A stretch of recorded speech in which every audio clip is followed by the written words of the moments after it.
Documento 136. El bautismo y los 40 días. Jesús comenzó su ministerio público en el apogeo del interés popular por la predicación de Juan y en la época en que el pueblo judío de Palestina esperaba ansiosamente la aparición del Mesías. Había un gran contraste entre Juan y Jesús. Juan trabajaba con afán y ahínco, mientras que Jesús ponía manos a la obra en una forma apacible y llena de alegría. Solo unas pocas veces en toda su vida se le vio apresurarse. Jesús era un consuelo para el mundo y en cierto modo un ejemplo. Juan en cambio no era ni un consuelo ni un ejemplo.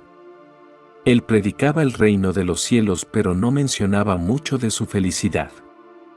Aunque Jesús se refirió a Juan como el más grande de los profetas del antiguo orden, también dijo que el más humilde de entre los que vieran la gran luz de la nueva senda y por lo tanto penetraran en el reino del cielo sería en verdad más grande que Juan. Cuando Juan predicaba del reino venidero, toda la fuerza de su mensaje era: arrepentíos. Huid de la ira venidera. Cuando Jesús comenzó a predicar, aunque mantuvo la exhortación al arrepentimiento, ese mensaje estaba siempre ligado al Evangelio, a la buena nueva de la felicidad y la libertad que traería el nuevo reino. 1. Los conceptos del Mesías esperado. Los judíos tenían muchas ideas distintas sobre la naturaleza del libertador esperado. Cada una de estas diferentes escuelas de enseñanza mesiánica podía invocar como prueba de sus creencias distintas declaraciones de las Escrituras hebreas. En general, los judíos consideraban que la historia de su nación comenzaba con Abraham y culminaría en el Mesías y de la nueva era del reino de Dios. En los siglos anteriores habían concebido a este libertador como el siervo del Señor, luego como el Hijo del Hombre, mientras que últimamente algunos hasta habían llegado a referirse al Mesías como el Hijo de Dios.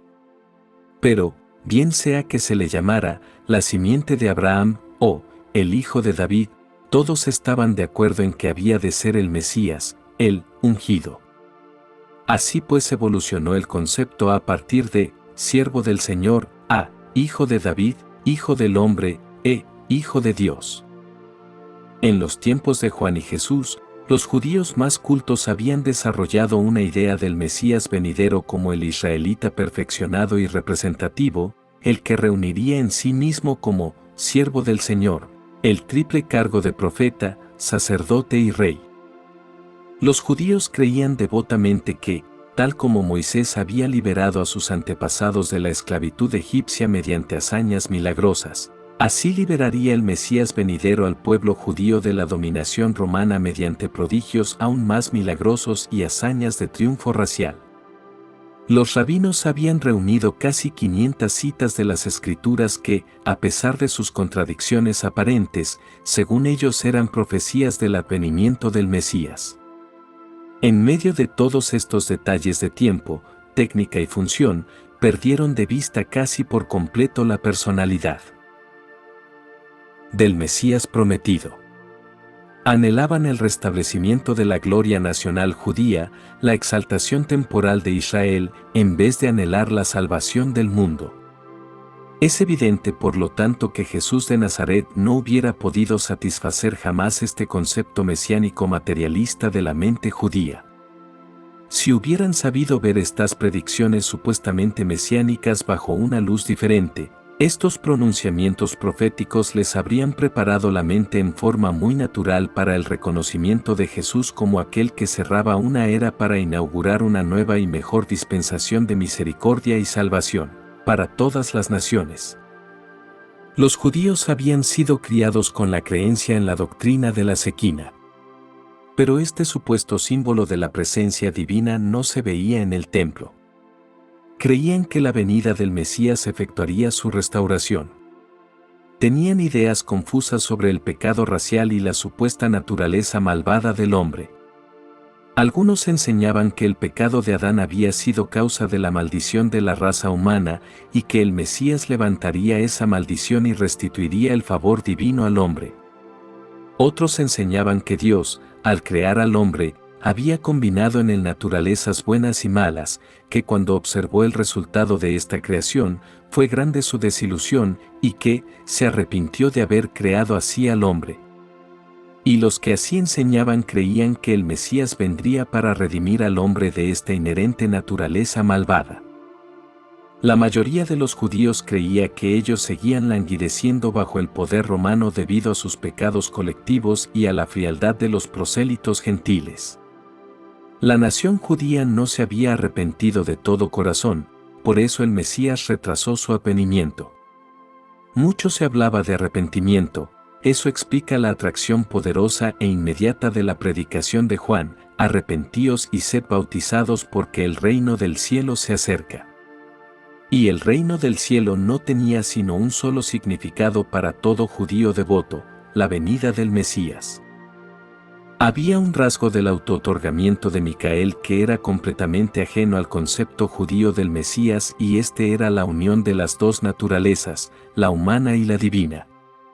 Los judíos habían concebido al Mesías de distintas maneras, como humano perfeccionado, sobrehumano e incluso divino, pero no se les había ocurrido jamás el concepto de la unión de lo humano y lo divino. Fue este el gran escollo de los primeros discípulos de Jesús. Comprendían el concepto humano del Mesías como el Hijo de David, tal como había sido presentado por los antiguos profetas, como el Hijo del Hombre, la idea sobrehumana de Daniel y de algunos de los profetas posteriores, e incluso como el Hijo de Dios, tal como había sido descrito por el autor del libro de Enoc y por algunos de sus contemporáneos, pero no llegaron nunca, ni por un solo instante, a considerar el verdadero concepto de la unión en una personalidad terrenal de las dos naturalezas, la humana y la divina. La encarnación del Creador en forma de criatura no había sido revelada de antemano. Solo fue revelada en Jesús. El mundo nada sabía de tales cosas hasta que el Hijo Creador se hizo carne y habitó entre los mortales del reino. 2. El bautismo de Jesús. Jesús fue bautizado en la época del apogeo de la predicación de Juan, en el momento en que Palestina se hallaba fervorosa con la anticipación de su mensaje: el reino de Dios se acerca, en el momento en que todo el pueblo judío se estaba dedicando a un examen de conciencia serio y solemne. El sentido judío de la solidaridad racial era muy profundo. Los judíos no solo creían que los pecados del padre podían afligir a los hijos, sino que también creían firmemente que el pecado de un individuo podía llevar a la perdición al pueblo entero. Por consiguiente, no todos los que se sometían al bautismo de Juan se consideraban culpables de los pecados específicos que Juan denunciaba. Muchas almas devotas eran bautizadas por Juan para el bien de Israel. Temían que la ignorancia por parte de ellos de algún pecado pudiera retrasar la venida del Mesías. Sentían que pertenecían a una nación culpable y maldita por el pecado, y se sometían al bautismo para manifestar de este modo los frutos del arrepentimiento de la raza. Es por lo tanto evidente que Jesús no recibió de ninguna manera el bautismo de Juan como rito de arrepentimiento ni para la remisión de los pecados. Al aceptar el bautismo de manos de Juan, Jesús estaba simplemente siguiendo el ejemplo de muchos israelitas píos. Cuando Jesús de Nazaret bajó al Jordán para ser bautizado, era un mortal de este mundo que había alcanzado el pináculo de la ascensión evolutiva humana en todos los aspectos relacionados con la conquista de la mente y la identificación del yo con el espíritu. Estuvo de pie en el Jordán ese día, como un mortal perfeccionado de los mundos evolutivos del tiempo y del espacio. Una sincronía perfecta y una comunicación plena se habían establecido entre la mente mortal de Jesús y el ajustador espiritual residente, el don divino de su Padre en el paraíso. Un ajustador como este reside en todos los seres normales que viven en Urantia desde la ascensión de Micael al liderazgo de su universo, excepto que el ajustador de Jesús había sido preparado previamente para esta misión especial porque había habitado de manera similar en otro sobrehumano encarnado en la semejanza de la carne mortal, Maquiventa Melquisedec. Ordinariamente, cuando un mortal llega a tales altos niveles de perfección de la personalidad, Ocurren esos fenómenos preliminares de elevación espiritual que culminan finalmente en la fusión del alma madura del mortal con su ajustador divino asociado. Y aparentemente debía producirse un cambio de esta naturaleza en la experiencia de la personalidad de Jesús de Nazaret ese mismo día en que descendió al Jordán acompañado por sus 2 hermanos para ser bautizado por Juan. Esta ceremonia era el acto final de su vida puramente humana en Urantia, y muchos observadores superhumanos esperaban presenciar la fusión del ajustador con la mente que habitaba, pero estaban destinados todos ellos a sufrir una desilusión. Ocurrió algo nuevo y aún más grande. Mientras Juan ponía sus manos sobre Jesús para bautizarlo, el ajustador residente se despidió para siempre del alma humana perfeccionada de Josué ben José. Pocos momentos después, esta entidad divina regresó de Divinington como un ajustador personalizado y jefe de su clase en todo el universo local de Nevadon. Así pues pudo Jesús ver a su propio ex espíritu divino descendiendo sobre él de regreso en forma personalizada.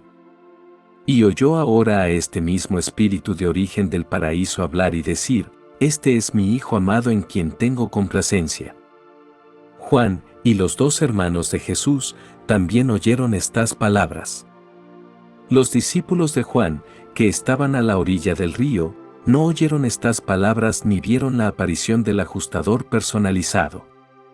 Solo los ojos de Jesús contemplaron al ajustador personalizado.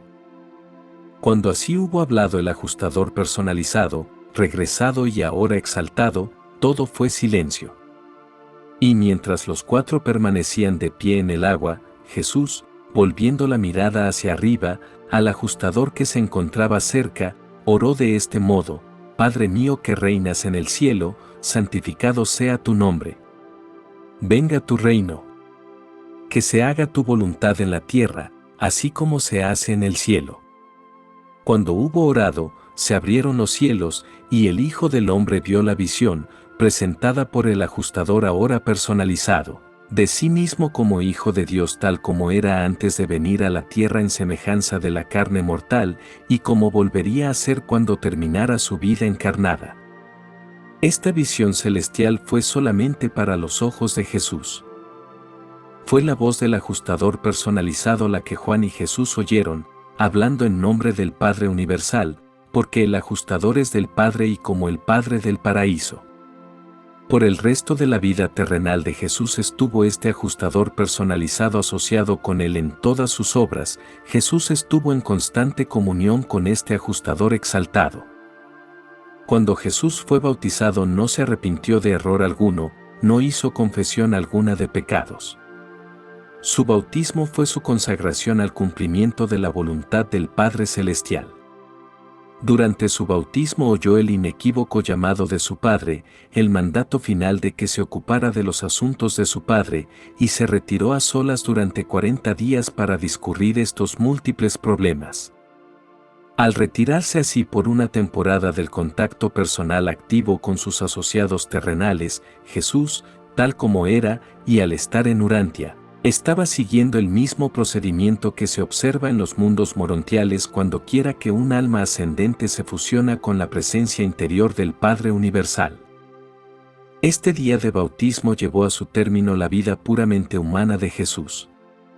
El Hijo Divino ha encontrado a su Padre, el Padre Universal ha encontrado a su Hijo encarnado, y se hablan el uno al otro. Jesús tenía casi 31 años y medio cuando fue bautizado. Si bien Lucas dice que Jesús fue bautizado en el año 15 del reinado de Tiberio César, que sería en el año 29 de DJ, C, puesto que Augusto murió en el año 14 de DJ, C, debe recordarse que Tiberio fue coemperador con Augusto por 2 años y medio antes de la muerte de Augusto, habiéndose acuñado monedas en su honor en octubre del año 11 de DJ, C. El 15º año de su reinado fue por lo tanto, en efecto, este mismo año 26 de DJ, C en que Jesús se bautizó. Fue también este el año en que Poncio Pilato tomó el cargo de gobernador de Judea. 3. Los 40 días. Jesús había resistido a la gran tentación de su autootorgamiento en semejanza de un mortal antes de su bautismo, cuando se había humedecido con el rocío del monte Hermón durante 6 semanas. Allí en el monte Hermón, como un mortal del mundo sin ayuda alguna, se había enfrentado con el pretendiente de Urantia, Caligastia, el príncipe de este mundo, y lo había derrotado. En ese día lleno de acontecimientos, según se ve en los archivos del universo, Jesús de Nazaret se convirtió en el príncipe planetario de Urantia. Este príncipe de Urantia, que muy pronto sería proclamado soberano supremo de Nevadon, iniciaba ahora 40 días de retiro, para elaborar sus planes y seleccionar la técnica que utilizaría para proclamar el nuevo reino de Dios en el corazón de los hombres. Después de su bautismo comenzó el periodo de 40 días de ajuste a las relaciones cambiadas del mundo y del universo, debidas a la personalización de su ajustador.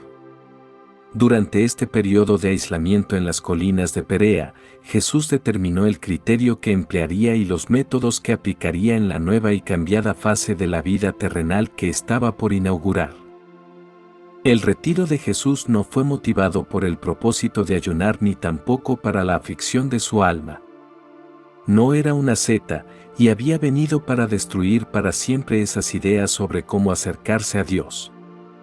Sus motivos al procurar este retiro eran enteramente diferentes de los que habían motivado a Moisés y a Elías e incluso a Juan el Bautista. Jesús estaba entonces plenamente consciente de su relación con el universo por él creado así como también con el universo de los universos, supervisado por el Padre del Paraíso, su Padre Celestial. Ya recordaba plenamente el encargo de autootorgamiento y las instrucciones que le diera su hermano mayor, Emanuel, antes de ingresar en su encarnación en Urantia. Ya comprendía clara y plenamente todas estas vastas relaciones y deseaba encontrarse a solas, lejos de todos, durante una temporada de meditación, con el objeto de elaborar los planes y seleccionar los procedimientos para el cumplimiento de su ministerio público para beneficio de este mundo y de todos los demás mundos de su universo local. Mientras deambulaba por las colinas, en busca de un refugio apropiado, Jesús se encontró con el ejecutivo en jefe de su universo, Gabriel, el brillante estrella matutina de Nevadon. Gabriel restablecía ahora la comunicación personal con el Hijo Creador del universo. Se encontraron directamente por primera vez desde que Micael se despidiera de sus asociados en Salvinton al ir a Edentia con el objeto de prepararse para el comienzo de su autootorgamiento en Urantia.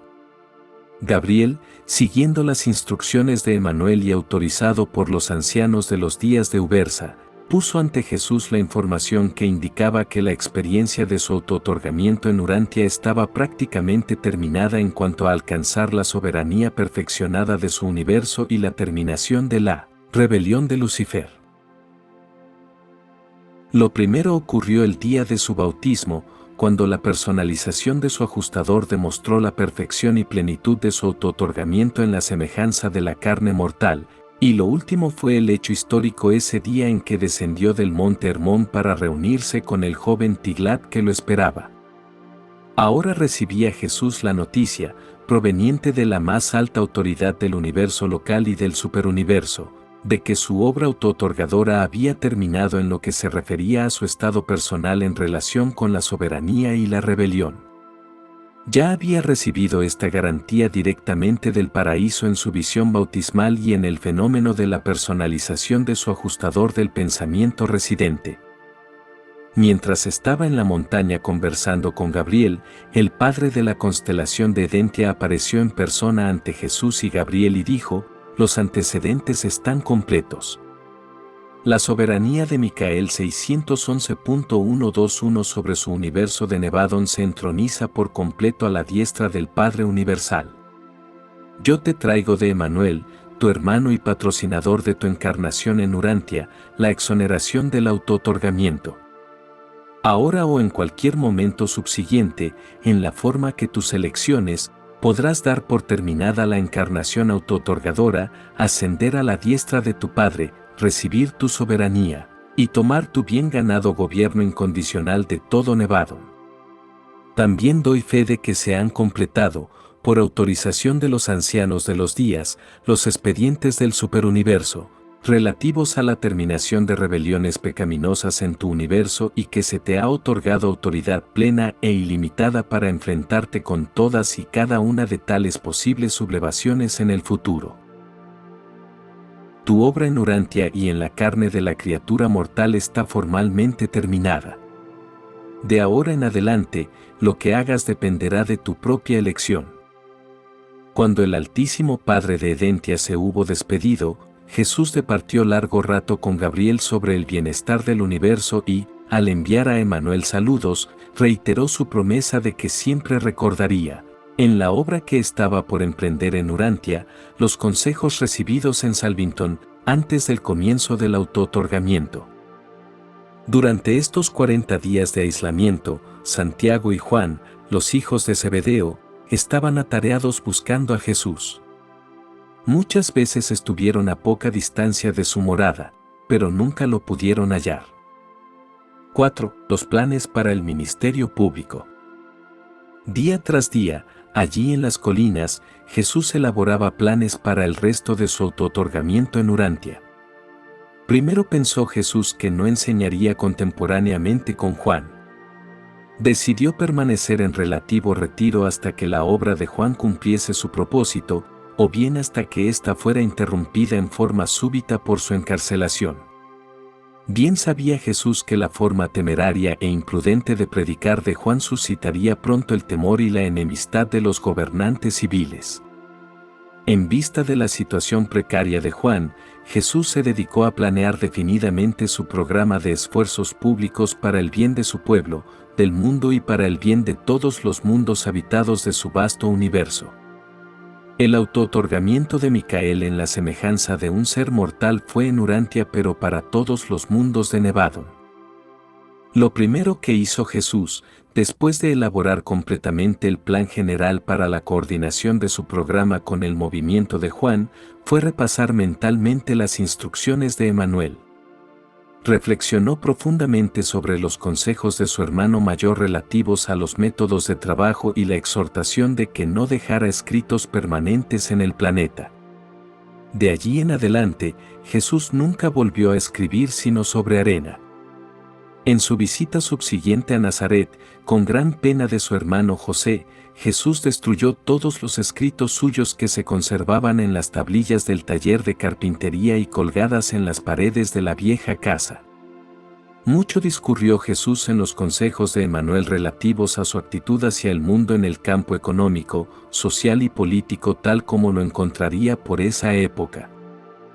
Jesús no ayunó durante estos 40 días de aislamiento. El periodo más largo que pasó sin alimentos fue durante los primeros 2 días en las colinas, porque tan ensimismado estaba en sus pensamientos que se olvidó de comer. Pero al tercer día fue en busca de alimento. Tampoco fue él tentado en este periodo por espíritus malignos ni por personalidades rebeldes de este mundo o de cualquier otro mundo. Estos 40 días fueron la ocasión del diálogo final entre la mente divina y la humana, o más bien, el primer funcionamiento real de estas dos mentes que ahora formaban una sola. El resultado de esta temporada de meditación, pletórica de acontecimientos, demostró en forma conclusiva que la mente divina ya dominaba triunfal y espiritualmente al intelecto humano. De ahora en adelante, la mente del hombre se ha convertido en la mente de Dios, y aunque la individualidad de la mente del hombre está constantemente presente, siempre esta mente humana espiritualizada dice, no se haga mi voluntad sino la tuya. Las transacciones de este momento extraordinario no fueron las visiones fantasmagóricas de una mente hambrienta y debilitada, ni tampoco fueron los simbolismos confusos y pueriles que más tarde se transmitirían como las tentaciones de Jesús en el desierto. Más bien fue esta una temporada para la meditación sobre la memorable y variada carrera del auto-otorgamiento en Urantia y para la preparación cuidadosa de esos planes para el ministerio ulterior que pudieran servir mejor a este mundo y contribuir a la vez al mejoramiento de todas las otras esferas aisladas por la rebelión. Jesús discurrió en toda la gama de la vida humana en Urantia, desde los días de Andón y Fonta, pasando por la falta de Adán y llegando hasta el ministerio de Melquisedec de Salem. Gabriel le había recordado a Jesús que tenía dos caminos que podía seguir para manifestarse al mundo en caso de que decidiera permanecer en Urantia por un tiempo. También se le aclaró a Jesús que su elección en este asunto nada tendría que ver ni con su soberanía universal ni con la terminación de la rebelión de Lucifer. Estos dos caminos de ministerio para el mundo eran: 1. Su propia senda, la senda que pudiera parecerle más agradable y fructífera desde el punto de vista de las necesidades inmediatas de este mundo y de la edificación presente de su propio universo. 2. La senda del Padre, la ejemplificación de un ideal a largo plazo en cuanto a la vida de las criaturas, visualizada por las altas personalidades de la administración paradisíaca del universo de los universos. Así pues se le aclaró a Jesús que podía tomar dos caminos para ordenar el resto de su vida terrena. Cada uno de estos caminos tenía puntos a su favor a la luz de la situación inmediata. El Hijo del Hombre vio claramente que su elección entre estos dos modos de conducta nada tenía que ver con su recepción de la soberanía de su universo, que ese era un asunto ya establecido y sellado en los archivos del universo de los universos y que solo esperaba su reclamación en persona. Pero se le indicó a Jesús que mucho complacería a Emanuel, su hermano del paraíso, si Jesús juzgara conveniente completar su carrera terrenal de encarnación tan noblemente como la había comenzado, siempre sujeto a la voluntad del Padre. Al tercer día de su aislamiento Jesús se prometió a sí mismo que volvería al mundo para terminar su carrera terrenal y que en cualquier situación que conllevara los dos caminos, siempre elegiría la voluntad del Padre. Así vivió pues el resto de su vida terrestre, siempre fiel a esa resolución. Hasta el amargo fin, invariablemente subordinó su voluntad soberana a la de su Padre Celestial. Los 40 días de soledad en el desierto montañoso no fueron un periodo de grandes tentaciones, sino más bien el periodo de las grandes decisiones del Maestro. Durante estos días de solitaria comunión consigo mismo y con la presencia inmediata de su Padre, el ajustador personalizado, ya no tenía un guardián serafín personal, tomó, una por una, las grandes decisiones que controlarían su política y conducta por el resto de su carrera terrenal. Posteriormente surgió la tradición de la gran tentación durante este periodo de aislamiento debido a la confusión con la crónica fragmentaria de la lucha en el Monte Hermón, y además porque era costumbre que todos los grandes profetas y líderes humanos comenzaran su carrera pública sometiéndose a un supuesto periodo de ayuno y de oración. Había sido siempre la costumbre de Jesús, cada vez que se enfrentaba con decisiones nuevas o importantes, retirarse para comulgar con su propio espíritu, para llegar a conocer la voluntad de Dios. A través de toda su planificación para el resto de su vida terrenal, Jesús estuvo siempre dividido en su corazón humano por dos formas opuestas de conducta. 1. Abrigaba el intenso deseo de ganar a su pueblo, y al mundo entero, para que creyeran en él y aceptaran su nuevo reino espiritual. Y bien conocía las ideas de ellos sobre el Mesías venidero. 2. Vivir y obrar de la manera que sabía que su Padre aprobaría, llevar a cabo su obra para otros mundos necesitados y continuar en el establecimiento del reino, revelando el Padre y mostrando su carácter amante divino. A lo largo de estos días extraordinarios Jesús vivió en una antigua caverna rocosa, un refugio en la ladera de la colina cerca de una aldea en un tiempo llamada Beit Hadis. Bebía del pequeño manantial que corría por la falda de la colina hasta cerca de este refugio rocoso. 5. La primera gran decisión. Al tercer día después de comenzar esta conferencia consigo mismo y con su ajustador personalizado, se le presentó a Jesús la visión de las huestes celestiales de Nevadón reunidas y enviadas por sus comandantes para aguardar la voluntad de su amado soberano. Esta hueste poderosa abarcaba 12 legiones de serafines y un número proporcional de cada una de las órdenes de inteligencia universal.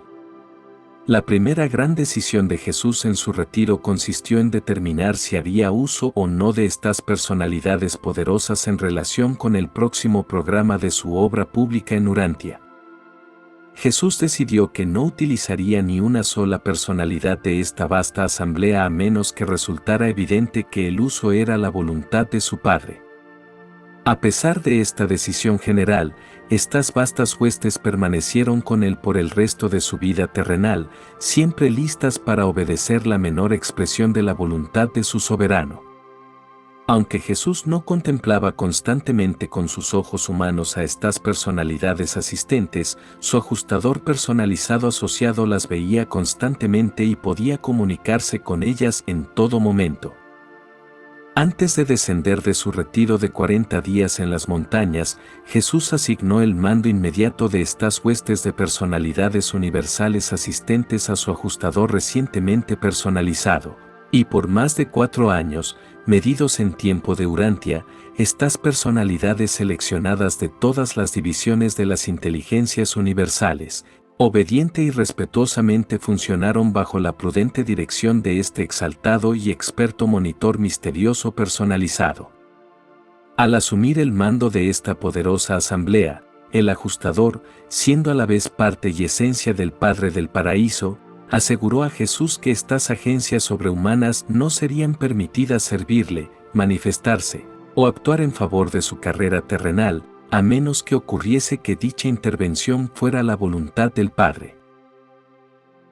Así pues, en virtud de una gran decisión, se privó Jesús voluntariamente de toda cooperación sobrehumana en todos los asuntos que tuvieran que ver con el resto de su carrera mortal, a menos que el Padre eligiese independientemente participar en un determinado acto o episodio de la obra terrenal del Hijo.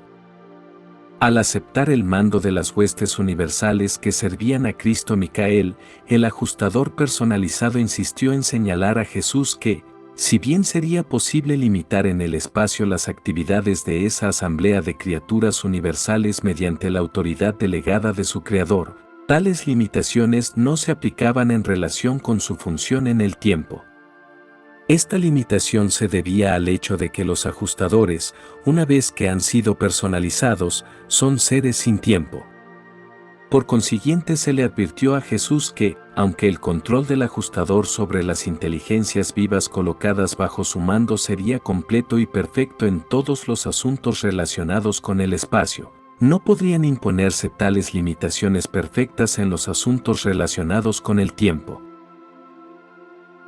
Dijo el ajustador: impediré, tal como tú me lo has ordenado, la intervención de estas huestes de inteligencias universales servidoras en todo aspecto que se relacione con tu carrera terrenal, excepto en aquellos casos en los que el Padre del Paraíso me instruya que exima a tales agencias de la prohibición a fin de que se cumpla su voluntad divina a la que tú has elegido someterte, y en aquellos casos en los que tú puedas emprender una elección o acción de tu voluntad divina humana que tan solo implique desviaciones del orden terrestre natural relacionadas con él.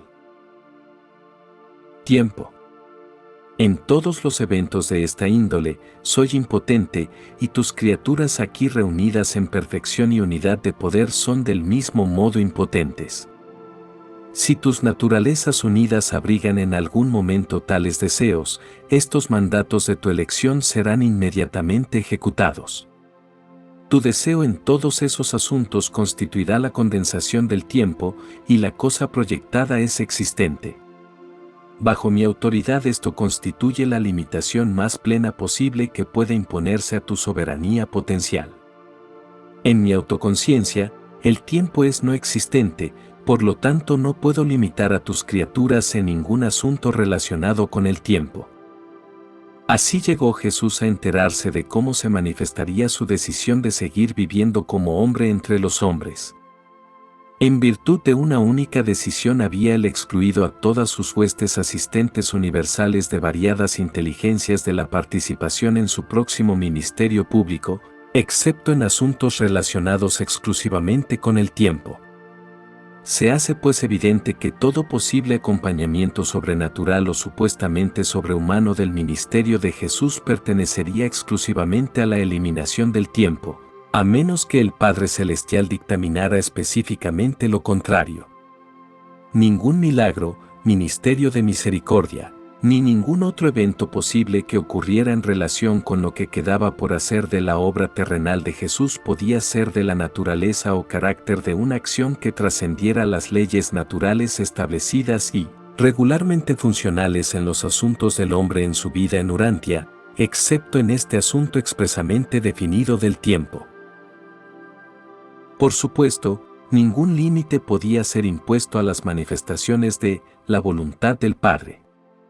La eliminación del tiempo en relación con el deseo expreso de este soberano potencial de un universo, solo podía evitarse por la acción directa y explícita de la voluntad de este Dios hombre, en el sentido de que el tiempo, en la medida en que se relacionara con la acción o evento específico, no debía ser acortado o eliminado.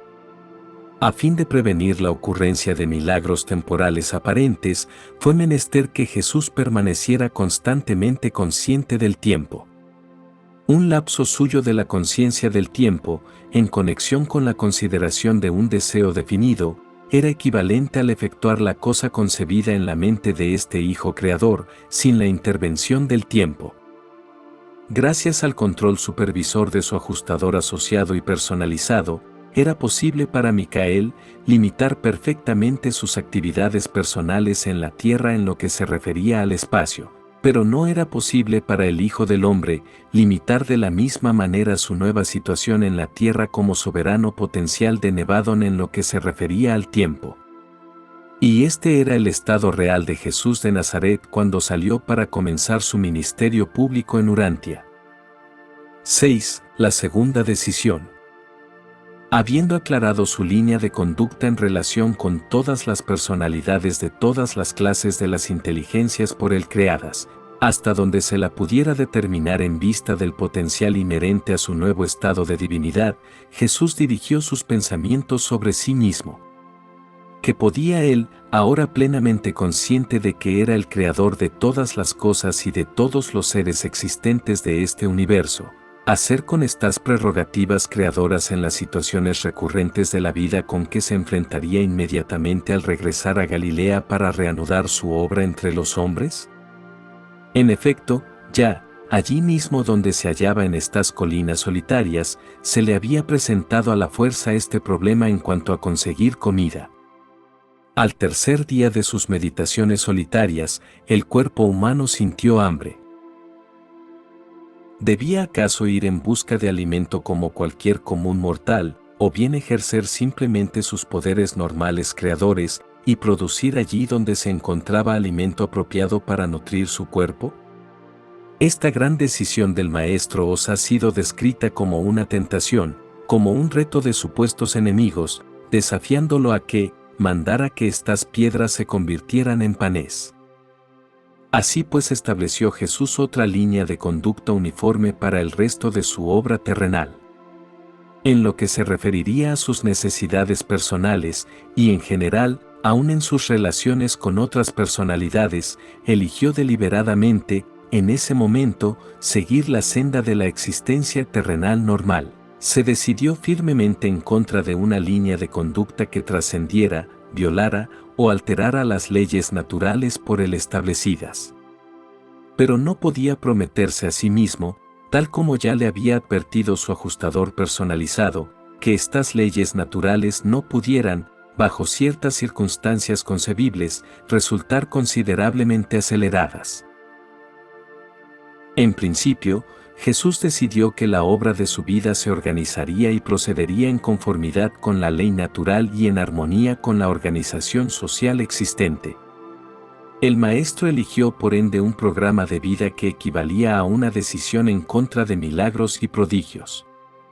Una vez más se pronunció a favor de la voluntad del Padre, una vez más puso todas las cosas en las manos de su Padre del paraíso.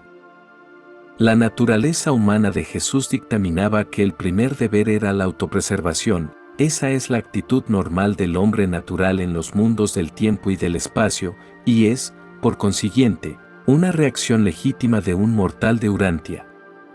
Pero las preocupaciones de Jesús no se limitaban tan solo a este mundo y sus criaturas. Estaba viviendo una vida destinada a la instrucción e inspiración de las muchas criaturas de un vastísimo universo. Antes de su esclarecimiento bautismal había vivido en perfecta sumisión a la voluntad y orientación de su Padre Celestial. Enfáticamente decidió continuar en esa misma implícita dependencia mortal de la voluntad del Padre. Se propuso seguir un curso no natural, decidió que no procuraría la autopreservación. Eligió continuar con su línea de conducta según la cual se negaba a defenderse. Expresó sus conclusiones en las palabras de las Escrituras conocidas a su mente humana: no solo de pan vivirá el hombre, mas de toda palabra que sale de la boca de Dios. Al llegar a esta conclusión sobre el apetito de la naturaleza física tal como se expresa en el hambre de alimento, el Hijo del Hombre hacía su declaración final sobre todos los demás instintos de la carne y los impulsos naturales de la naturaleza humana. Tal vez podría usar su poder sobrehumano para ayudar a otros, pero para sí mismo, nunca. Y se mantuvo fiel a esta línea de conducta por siempre y hasta el fin, cuando de él se dijo con sarcasmo: a otro salvó, a sí mismo no puede salvarse, porque no lo quiso. Los judíos esperaban a un Mesías que hiciera aún mayores maravillas que Moisés, de quien se decía que había hecho manar agua de la roca en el desierto y que también había alimentado con maná a sus antepasados en el desierto. Jesús conocía la clase de Mesías que esperaban sus compatriotas y tenía todos los poderes y prerrogativas para equipararse con sus más ardientes esperanzas, pero decidió en contra de tan magnífico programa de poder y gloria.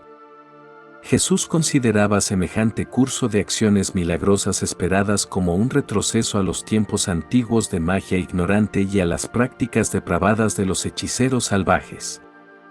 Quizás, para la salvación de sus criaturas, se aviniera a acelerar la ley natural, pero transgredir sus propias leyes, ya fuese para su propio beneficio o para deslumbrar a sus semejantes, eso no lo haría.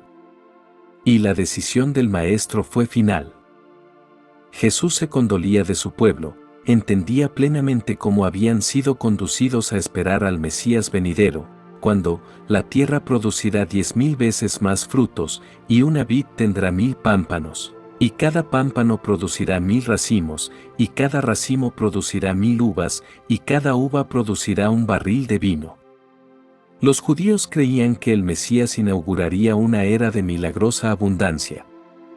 Durante mucho tiempo se nutrieron los hebreos de tradiciones de milagros y leyendas de prodigios. No era él un Mesías que venía para multiplicar el pan y el vino. No venía para ministrar tan solo las necesidades temporales, venía para revelar su Padre Celestial a sus hijos terrenales, mientras trataba de conducir a estos hijos para que con él hicieran el esfuerzo sincero de vivir haciendo la voluntad del Padre Celestial.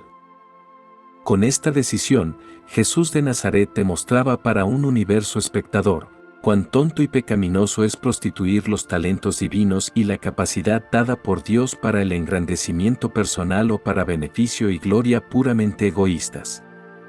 Había sido ese el pecado de Lucifer y Caligastia. Esta gran decisión de Jesús ilustra dramáticamente la verdad de que la satisfacción egoísta y la gratificación sensual, de por sí solas, no pueden dar la felicidad a los seres humanos evolutivos. Hay valores más elevados en la existencia mortal, maestría intelectual y avance espiritual, que trascienden de lejos la gratificación necesaria de los apetitos e impulsos puramente físicos del hombre. Las dotes naturales de talento y habilidad del hombre deberían aplicarse principalmente al desarrollo y ennoblecimiento de sus más elevados poderes de mente y espíritu. Jesús revelaba así a las criaturas de su universo la técnica de un camino nuevo y mejor, los valores morales más elevados del vivir y las satisfacciones espirituales más profundas de la existencia humana evolucionaría en los mundos del espacio. 7. La tercera decisión. Habiendo tomado pues sus decisiones sobre los asuntos relacionados con el alimento y la administración física de las necesidades de su cuerpo material, el cuidado de su salud y de la salud de sus asociados, Aún quedaban otros problemas por resolver. ¿Cuál sería su actitud al enfrentarse con situaciones de peligro personal? Decidió ejercer una vigilancia normal sobre su seguridad humana y tomar precauciones razonables para prevenir el fin prematuro de su carrera en la carne, pero decidió que se abstendría de toda intervención sobrehumana cuando sobreviniera la crisis de su vida en la carne. Al tomar esta decisión, estaba Jesús sentado a la sombra de un árbol, sobre un saliente rocoso, y a sus pies se abría un precipicio. Se daba plena cuenta de que podía deslizarse del saliente y arrojarse al espacio, sin que nada le sucediera que lo lastimara, siempre y cuando revocara su primera gran decisión de no invocar la interposición de sus ayudantes celestiales en la continuación de su obra en Urantia, y siempre y cuando abrogara su segunda decisión respecto a su actitud hacia la autoconservación. Jesús sabía que sus compatriotas esperaban un Mesías que estuviera por encima de la ley natural. Bien le habían enseñado esa escritura que dice, no te sobrevendrá mal, ni plaga tocará tu morada. Pues a sus ángeles mandará acerca de ti, que te guarden en todos tus caminos. En las manos te llevarán, para que tu pie no tropiece en piedra. Se justificaría una presunción de esta índole, este desafío a las leyes de gravedad de su padre, para protegerse de heridas o, ¿acaso para ganar la confianza de su pueblo mal enseñado y desorientado? Pero este curso de acción, por más gratificante que fuera para los judíos a la espera de un signo, sería, no una revelación de su padre, sino un dudoso juego con las leyes establecidas del universo de los universos. Si entendéis todo esto y sabéis que el Maestro se negó a desafiar las leyes de la naturaleza por él establecidas en cuanto a lo que se refiriera a su conducta personal, sabéis con certidumbre que él nunca caminó sobre las aguas ni hizo ninguna otra cosa que constituyera un insulto a su orden material de administrar el mundo. Pero, por supuesto, recordad siempre que aún no se había encontrado la manera de librarlo completamente de la falta de control sobre el elemento de tiempo en conexión con los asuntos encomendados a la jurisdicción del ajustador personalizado. Durante toda su vida terrenal Jesús fue constantemente fiel a esta decisión. Aunque los fariseos lo provocaron pidiéndole un signo, o aunque los espectadores en el Calvario le desafiaron a que descendiera de la cruz, se adhirió firmemente a la decisión que en esa hora tomó en la montaña. 8. La cuarta decisión. El gran problema siguiente con que hubo de luchar este Dios hombre y que decidió en definitiva de acuerdo con la voluntad del Padre Celestial, consistía en si debía o no emplear alguno de sus poderes sobrehumanos para atraer la atención y ganar la adhesión de sus semejantes. ¿Debía él, en algún grado o manera, prestar sus poderes universales para la gratificación del ansia de los judíos por lo espectacular y lo maravilloso? Decidió que no. Se decidió por una línea de conducta que eliminaba todas esas prácticas como método de llevar su misión a la atención de los hombres. Cumplió constantemente con esta gran decisión. Incluso cuando permitió la manifestación de numerosas ministraciones de misericordia acortadoras del tiempo, casi invariablemente amonestaba a los que recibían su ministerio curativo para que nada dijeran a ningún hombre sobre los beneficios que habían recibido. Siempre rechazó el reto burlón de sus enemigos que le desafiaban a darnos un signo como prueba y demostración de su divinidad. Jesús sabiamente vio que hacer milagros y ejecutar prodigios tan solo atraería una lealtad superficial en intimidar la mente material. Tales acciones no revelarían a Dios ni salvarían a los hombres. Se negó a ser simplemente un hacedor de milagros. Resolvió que se ocuparía de una sola tarea, el establecimiento del reino del cielo. Durante todo este diálogo monumental de Jesús consigo mismo, siempre estaba presente el elemento humano que preguntaba y casi dudaba, porque Jesús era hombre a la vez que Dios. Era evidente que nunca sería recibido por los judíos como el Mesías si no hacía prodigios. Además, si consentía en hacer tan solo una cosa no natural, la mente humana sabría con certidumbre que estaba sometida a una mente verdaderamente divina. Estaba de acuerdo con la voluntad del Padre, que la mente divina hiciera esa concesión a la naturaleza incrédula de la mente humana. Jesús decidió que no, y citó la presencia del ajustador personalizado como prueba suficiente de la divinidad asociada con la humanidad. Jesús había viajado mucho, recordaba Roma, Alejandría y Damasco. Conocía las maneras del mundo, sabía cómo obtenían sus propósitos los hombres en la política y en el comercio por medio de compromisos y diplomacia. ¿Utilizaría él este conocimiento en la realización de su misión en la tierra? No.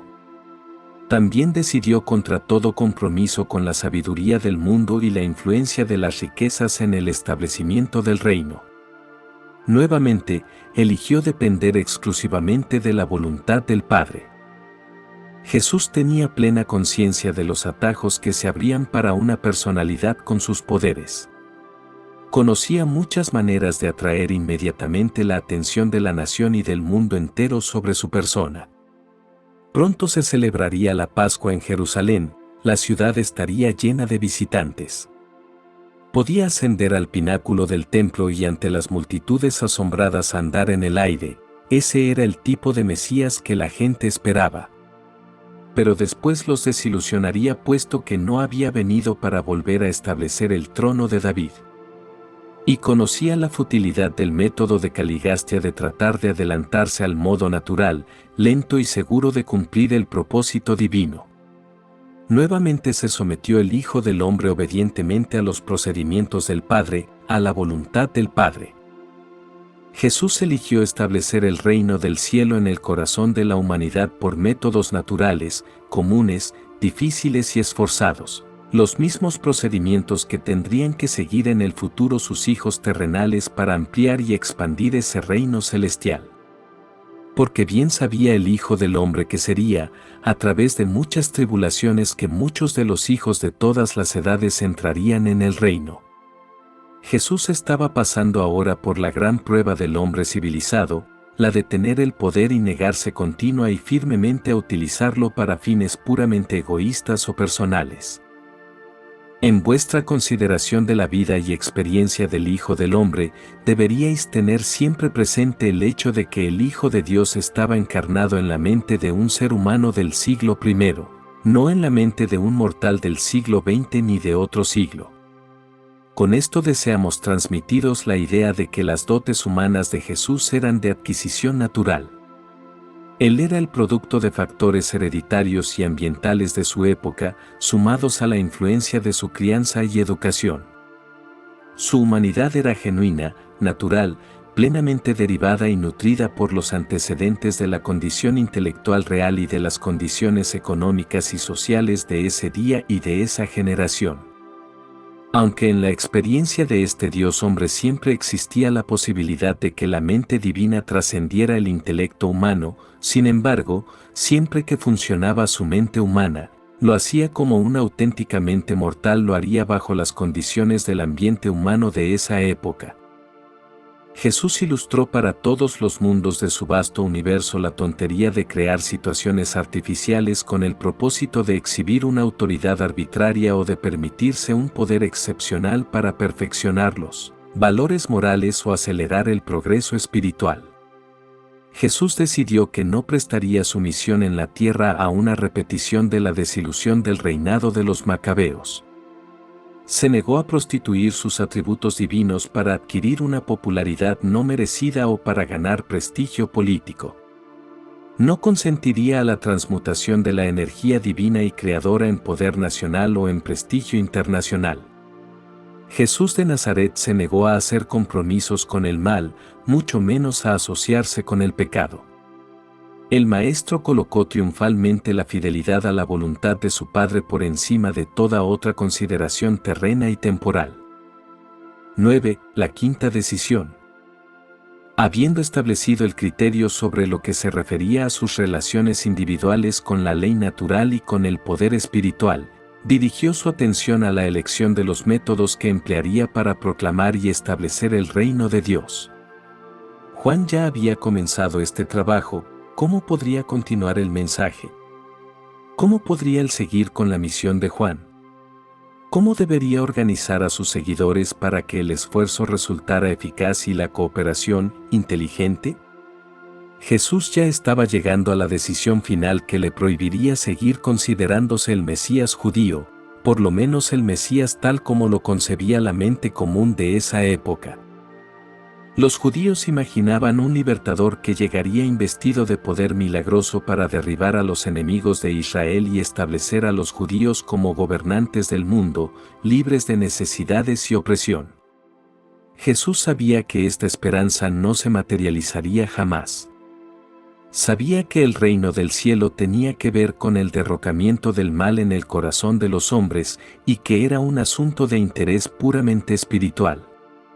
Reflexionó sobre la conveniencia de inaugurar el reino espiritual con un despliegue brillante y estremecedor de poder, cosa que era permisible y que estaba totalmente dentro de la jurisdicción de Micael, pero decidió en contra de dicho plan. No quería comprometerse con las técnicas revolucionarias de Caligastia. En potencial ya había ganado el mundo sometiéndose a la voluntad de su padre y se proponía terminar su obra como la había empezado, como el Hijo del Hombre. Es casi imposible para vosotros imaginar qué habría sucedido en Urantia si este Dios hombre, ahora en posesión potencial de todo el poder del cielo y de la tierra, hubiera decidido desplegar el estandarte de la soberanía e invocar en formación militar a sus batallones de hacedores de maravillas. Pero no se avenía a tal cosa. No estaba dispuesto a ponerse al servicio del mal para que, según es de suponer, triunfara el culto de Dios. Acataba tan solo la voluntad del Padre. Proclamaría a todo un universo espectador: adoraréis al Señor vuestro Dios y a Él solo serviréis. A medida que pasaban los días, Jesús percibía con claridad cada vez mayor qué clase de revelador de la verdad sería Él. Discernía que el camino de Dios no iba a ser el camino fácil. Comenzaba a darse cuenta que posiblemente el resto de su experiencia humana sería un amargo cáliz, pero igual bebería de él. Aún su mente humana se está despidiendo del trono de David. Paso a paso esta mente humana sigue la senda de lo divino. La mente humana aún hace preguntas, pero infaliblemente acepta las respuestas divinas como dictámenes finales en esta vida conjunta de vivir como un hombre en el mundo, mientras todo el tiempo someterse incondicionalmente a hacer la voluntad eterna y divina del Padre. Roma era el ama del mundo occidental. El Hijo del Hombre, ahora en su aislamiento, elaborando estas decisiones importantísimas, con las huestes del cielo a su disposición, representaba la última oportunidad del pueblo judío para ganar señorío mundial.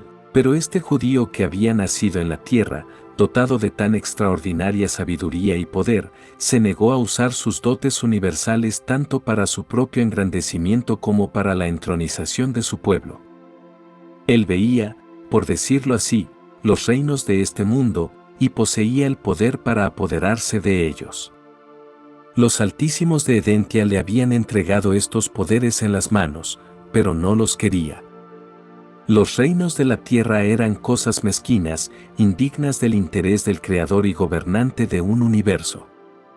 Uno solo era su propósito: la ulterior revelación de Dios al hombre, el establecimiento del reino, la soberanía del Padre Celestial en el corazón de la humanidad.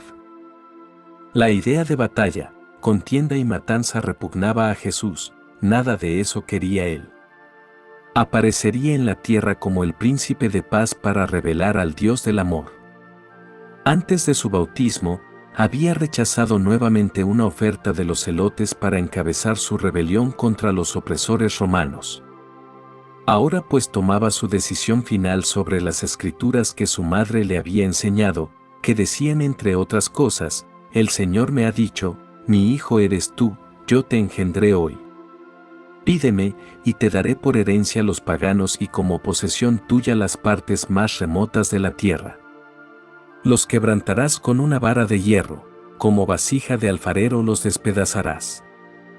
Jesús de Nazaret llegó a la conclusión de que tales pronunciamientos no se referían a él. Por último y finalmente la mente humana del Hijo del Hombre se despojó de todas estas dificultades y contradicciones mesiánicas, las escrituras hebreas, las enseñanzas paternas y las del Chazán, las expectativas de los judíos y los ambiciosos anhelos humanos. De una vez por todas decidió su curso de acción. Regresaría a Galilea y comenzaría calladamente la proclamación del reino, confiando en su Padre, el ajustador personalizado, para todos los detalles de procedimiento día a día. Con estas decisiones estableció Jesús un digno ejemplo para todos los seres de todos los mundos de un vasto universo, al negarse a aplicar pruebas materiales a la verificación de los problemas espirituales, al negarse al desafío presuntuoso de las leyes naturales. Y dio un ejemplo inspirador de lealtad universal y de nobleza moral al negarse a tomar el poder temporal como preludio de la gloria espiritual.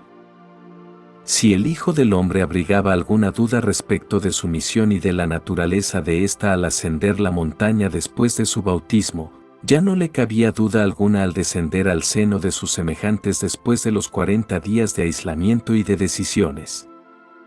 Jesús ha elaborado un programa para el establecimiento del reino del Padre. No habrá de dedicarse a la gratificación física de la gente. No distribuirá pan a las multitudes como viera hacer tan recientemente en Roma.